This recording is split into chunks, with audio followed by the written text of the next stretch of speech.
السلام علیکم۔ سورة البقرہ آیت نمبر 58 and 59۔ رب اشرح لی صدری ویسر لی امری واحلل عقدۃ من لسانی یفقہوا قولی۔ اعوذ باللہ من الشیطان الرجیم۔ بسم اللہ الرحمن الرحیم۔ وَإِذْ قُلْنَا ادْخُلُوا هَٰذِهِ الْقَرْيَةَ فَكُلُوا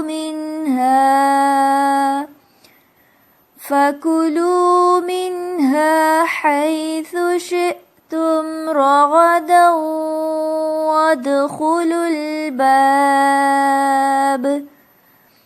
وَادْخُلُوا الْبَابَ سُجَّدًا وَقُولُوا حِطَّةٌ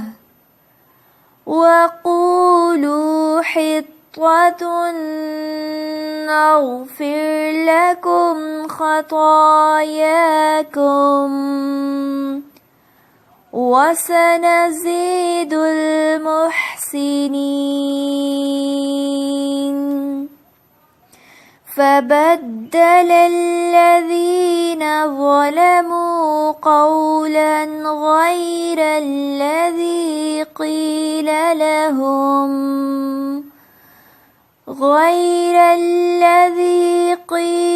لَهُمْ فَأَنزَلْنَا عَلَى الَّذِينَ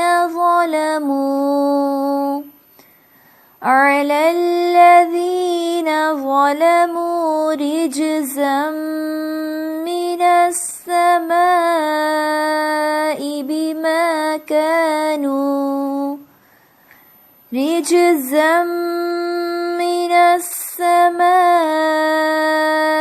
بِمَا كَانُوا يَفْسُقُونَ۔ اور وہ وقت بھی یاد کرو جب ہم نے کہا تھا کہ اس بستی میں داخل ہو جاؤ اور اس میں سے جہاں سے چاہو جی بھر کر کھاؤ، اور اس بستی کے دروازے میں سر جھکا کے داخل ہونا، اور یہ کہتے جانا کہ یا اللہ ہم آپ کی بخشش کے طلبگار ہیں، اس طرح ہم تمہاری خطائیں معاف کر دیں گے اور نیکی کرنے والوں کو اور زیادہ ثواب بھی دیں گے۔ مگر ہوا یہ کہ جو بات ان سے کہی گئی تھی ظالموں نے اسے بدل کر ایک اور بات بنا لی۔ نتیجہ یہ کہ جو نافرمانیاں وہ کرتے آ رہے تھے ہم نے ان کی سزا میں ان ظالموں پر آسمان سے عذاب نازل کیا۔ معزز سامعین، بنی اسرائیل سے اللہ سبحانہ تعالیٰ فرما رہے ہیں کہ وَإِذْ قُلْنَا ادْخُلُوا هَٰذِهِ الْقَرْيَةَ، اور جب ہم نے کہا کہ اس بستی میں داخل ہو جاؤ، فَكُلُوا مِنْهَا حَيْثُ شِئْتُمْ، جہاں سے چاہو کھاؤ، پھر دوبارہ کھانے کی بات کی گئی ہے۔ رَغَدًا، اطمینان سے کھاؤ، کوئی رکاوٹ نہیں ہے۔ وَادْخُلُوا الْبَابَ سُجَّدًا، بس ایک کام کرنا کہ دروازے سے گزرتے ہوئے سر جھکا کر گزرنا۔ سجدن سے مراد یہاں عاجزی ہے، یعنی شکر گزار ہوتے ہوئے اور عاجزی کے ساتھ اس بستی میں داخل ہونا۔ وَقُولُوا حِطَّةٌ، اور زبان تمہاری استغفار کر رہی ہو، کہنا کہ اے اللہ ہم سے ہمارے گناہوں کے بوجھ اتار دے۔ نغفر لکم خطایاکم، پچھلی ساری خطائیں ہم معاف کر دیں گے۔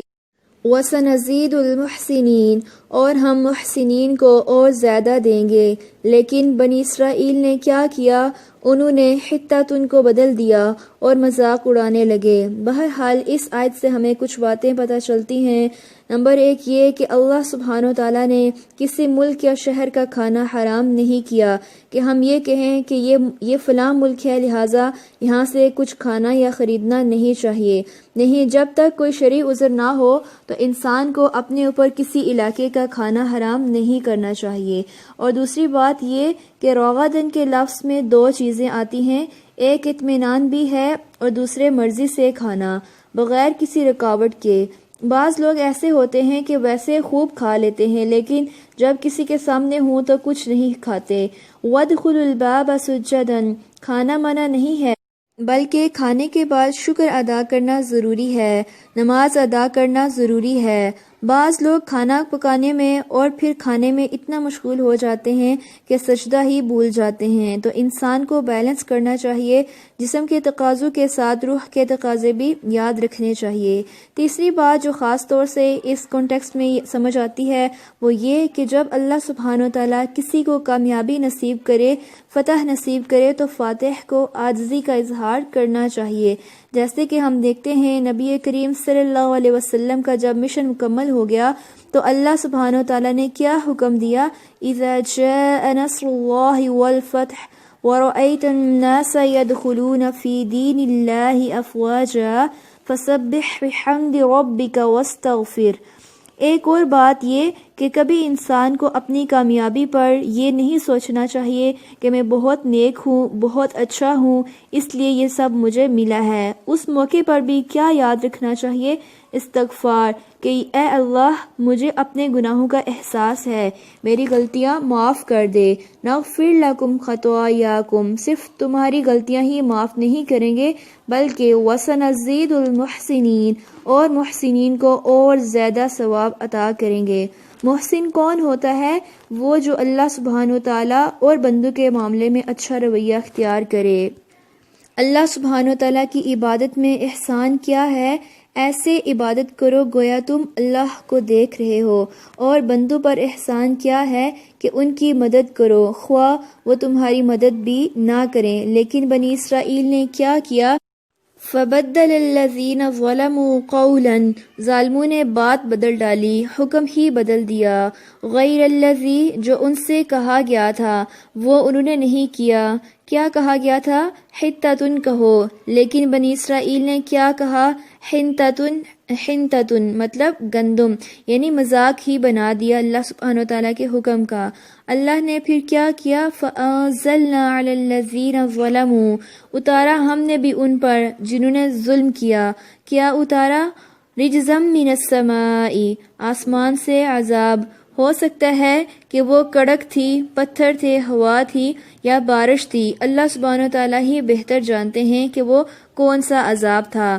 بعض کے نزدیک طاعون تھا، کیونکہ مسلم کی حدیث ہے کہ طاعون اسی رجز اور عذاب کا حصہ ہے جو تم سے پہلے بعض لوگوں پر نازل ہوا۔ تمہاری موجودگی میں کسی جگہ طاعون کی وبا پھیل جائے تو تم وہاں سے مت نکلو۔ اگر کسی علاقے کے بارے میں تمہیں پتہ چلے کہ وہاں طاعون ہے تو وہاں مت جاؤ۔ تو طاعون کی بیماری کو نبی کریم صلی اللہ علیہ وسلم نے کیا فرمایا؟ کہ طاعون رجز کا حصہ ہے۔ بنی اسرائیل پر جو نازل ہوا، کیوں نازل ہوا؟ بما کانوا یفسقون، کیونکہ انہوں نے اللہ سبحانہ تعالیٰ کی نافرمانی کی، اطاعت کی حد سے باہر نکل گئے۔ اس آیت سے کیا پتہ چلتا ہے؟ کہ انسان کو جو بات جیسے کہی جائے وہ ویسے ہی اسے کرنی چاہیے، ویسے ہی وہ اسے رکھنی چاہیے۔ اللہ سبحانہ تعالیٰ کی باتوں کو بدلنا نہیں چاہیے۔ قرآن کریم میں تبدیلی، احکامات میں منمانی تبدیلی نہیں کرنی چاہیے۔ وہ کیا ہوتا ہے؟ وہ ظلم ہوتا ہے۔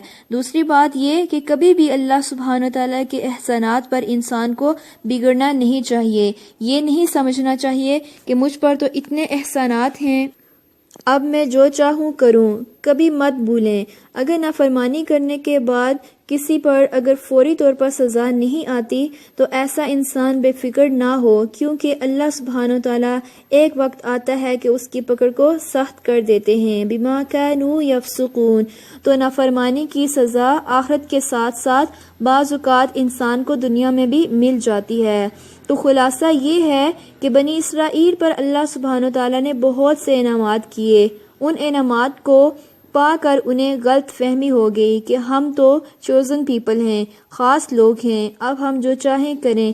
اللہ سبحانہ تعالیٰ نے دنیا میں ہی ان کو پکڑ کر ان کا ذہن صاف کر دیا کہ تم کسی بھول میں نہ رہنا۔ اگر تم اللہ سبحانہ تعالیٰ کی نافرمانی کرو گے تو دنیا میں بھی سزا آ سکتی ہے، اور بعض تکلیفیں انسان کے لیے اپنے گناہوں کا نتیجہ ہوتی ہیں۔ سبحانک اللہم وبحمدک، نشہد ان لا الہ الا انت، نستغفرک ونتوب الیک۔ السلام علیکم ورحمۃ اللہ وبرکاتہ۔